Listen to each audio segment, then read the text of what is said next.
The forest breathed around Marcus like a living thing, its ancient lungs filling with mist and exhaling shadows. Towering Douglas firs stretched impossibly high, their canopy so dense that even at 3 in the afternoon, the woods existed in perpetual twilight. The air hung thick with the scent of decomposing leaves and something else, something metallic and wrong that made his nostrils flare with unease. He had come here to escape the suffocating weight of his recent divorce, the empty apartment that still smelled like Sarah's perfume, the pitying looks from co-workers who whispered about his breakdown behind cubicle walls. The Cascade Wilderness had seemed like salvation on the tourism website, miles of untouched forest where a man could lose himself in nature's embrace and find peace. Now, 4 hours into what should have been a simple day hike, Marcus realized he might have found more than he bargained for. The trail had vanished somewhere between the 3rd and 4th Creek crossing. What began as a well-worn path marked with cheerful yellow blazes had gradually dissolved into deer tracks, then rabbit runs, then nothing at all. The GPS on his phone showed only a blank green expanse with a blinking blue dot, his location floating in digital limbo. "Okay," he muttered, his voice swallowed immediately by the oppressive silence. "Retrace your steps. Basic hiking 101. But as he turned around, the forest seemed to shift behind him. The trees he remembered passing, a distinctive lightning-split cedar, a boulder shaped like a sleeping bear, were nowhere to be seen. Instead, identical columns of bark and shadow stretched in every direction, creating a labyrinth of sameness that made his chest tighten with the first tendrils of real fear. The sounds came first. A rhythmic tapping, like fingers drumming against wood, echoed from somewhere to his left. Marcus froze, straining to locate the source, but the sound seemed to bounce between the trees, creating false echoes that led nowhere. Then came the whispers, soft, sibilant voices that might have been wind through branches, except the air hung perfectly still. "Lost, lost, lost." The words seemed to come from the trees themselves, a chorus of woody voices that made the hair on his arms stand erect. Marcus spun in a slow circle, his breathing shallow and rapid. "Hello," he called out, immediately regretting the decision. His voice sounded small and desperate in the vast silence that followed. As twilight deepened into true darkness with unnatural speed, Marcus noticed the symbols. They started as subtle marks, scratches in bark that could have been animal claws, stones arranged in patterns that might have been random. But as his flashlight beam swept across the forest floor, the arrangements became impossible to ignore. Spirals carved into tree trunks, always at eye level, always fresh despite the ancient look of the surrounding bark. Circles of white stones that seemed to glow with their own pale luminescence. And everywhere, twigs and branches woven into shapes that hurt to look at directly, geometries that suggested meaning just beyond comprehension. The temperature dropped with each symbol he discovered, his breath beginning to mist despite the September warmth he'd felt that morning. His phone battery, fully charged when he started, now blinked red at 15%. "Join us." The whisper came from directly behind him. Marcus spun around, flashlight beam dancing wildly, illuminating nothing but empty air and the suggestion of movement just beyond the light's reach. His heart hammered against his ribs as he backed against a massive pine, feeling the sticky sap seep through his jacket. That's when he saw them. Figures stood between the trees, tall, impossibly thin silhouettes that seemed to bend and sway even when the air hung motionless.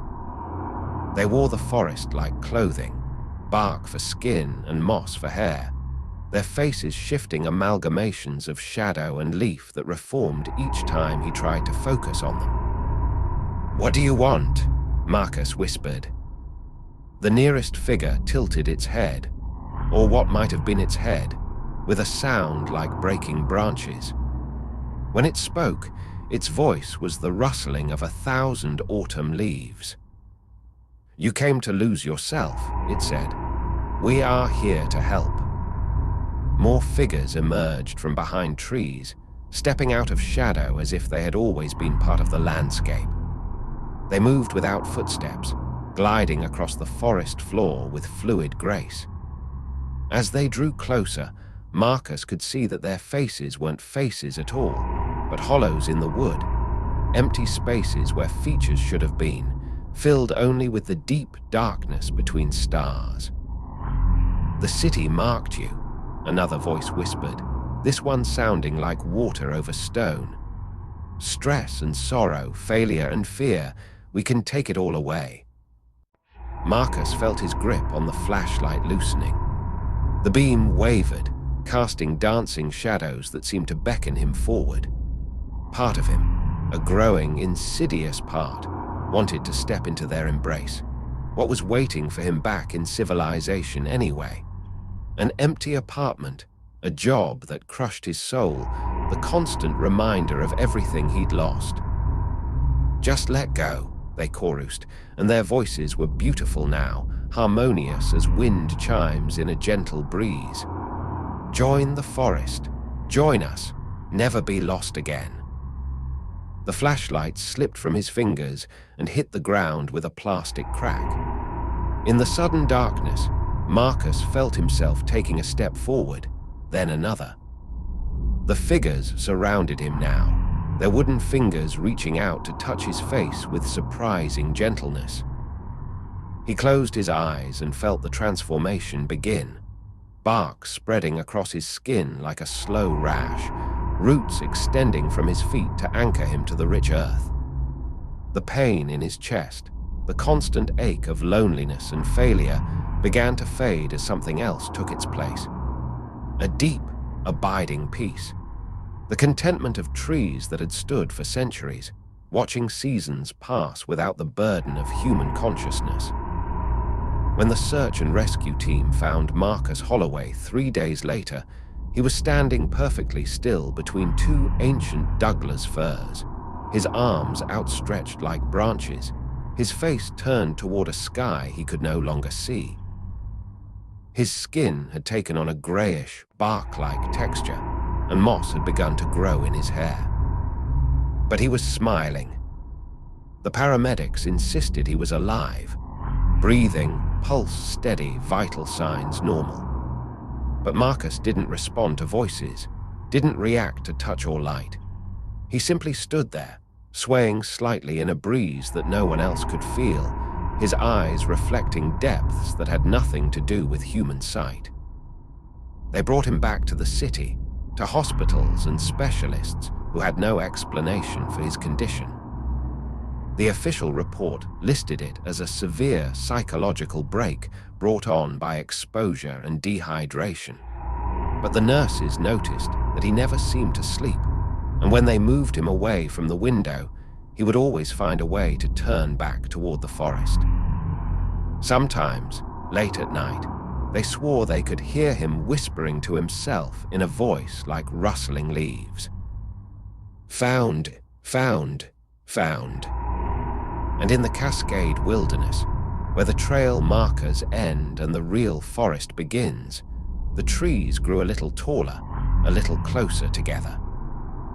New symbols appeared carved in bark, and hikers reported hearing whispers that sounded almost like voices, calling to them from the green darkness between the ancient pines. The forest was patient. The forest was always welcoming to those who truly wished to lose themselves. The forest was waiting.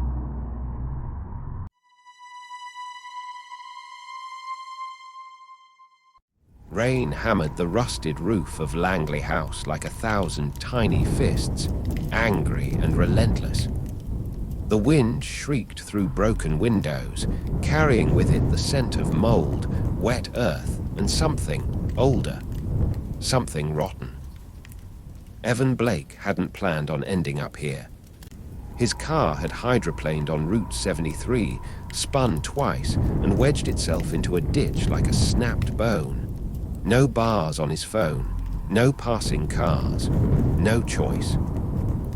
Langley House loomed a few yards off the road, veiled in a curtain of rain, half-eaten by ivy and time. Everyone in Maple Hollow knew the stories. Hell, Evan had written a few of them. Local lore for the curious. Stories about the father who'd murdered his children in the attic. The girl who sang lullabies long after her throat was slit. The lights that came on at night even though the house had no power. They said the house was hungry. But Evan was cold-soaked and too pissed at himself to care. He pushed open the front door with a groan loud enough to wake the dead. Inside, the smell hit him like a punch. Damp wood, moldy plaster, and that same acrid rot. The floor creaked under his boots like a whisper saying go back. But he didn't. He lit his Zippo, the flame a lonely eye in the darkness. Shadows stretched like claws on the walls. Rain bled through the cracked ceiling in slow, steady drops, like the ticking of a very old, very patient clock. In the living room, a child's doll sat upright on a mold-eaten couch. Its porcelain face was cracked. One glass eye was missing. The remaining one stared at Evan like it knew him. Keep moving, he told himself. Just a place to wait out the rain. Upstairs, he found a room where the ceiling hadn't caved in completely. Dust thick enough to choke settled on every surface.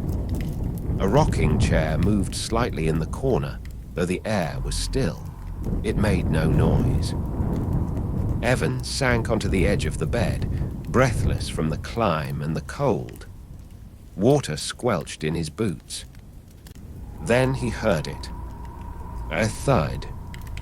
From the attic. He froze, listened.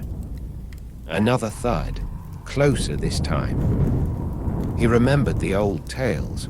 The father who went mad and kept his children locked in the attic for weeks, until they stopped screaming, until they started whispering.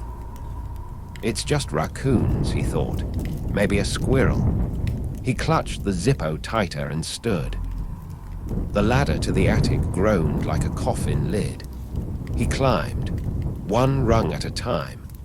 The attic hatch creaked open, and the smell that greeted him was worse than the rest of the house combined, sweet and putrid. The attic was darker than pitch. His flame danced, revealing child-sized shapes huddled in the corners. Dolls, dozens of them, arranged in a circle, their faces cracked, their eyes mismatched as if they'd been rebuilt. Some had teeth, real teeth. At the center was a wooden chair, a high chair, and a small pile of something wrapped in cloth. Evan knelt. The cloth was stained. The smell hit him again, hard and nauseating. He pulled back a corner. A small skull stared up at him. That's when the whispering started. Not from outside. From inside his ears. Daddy. Evan stumbled back. Dolls shifted slightly without being touched. One fell over and giggled.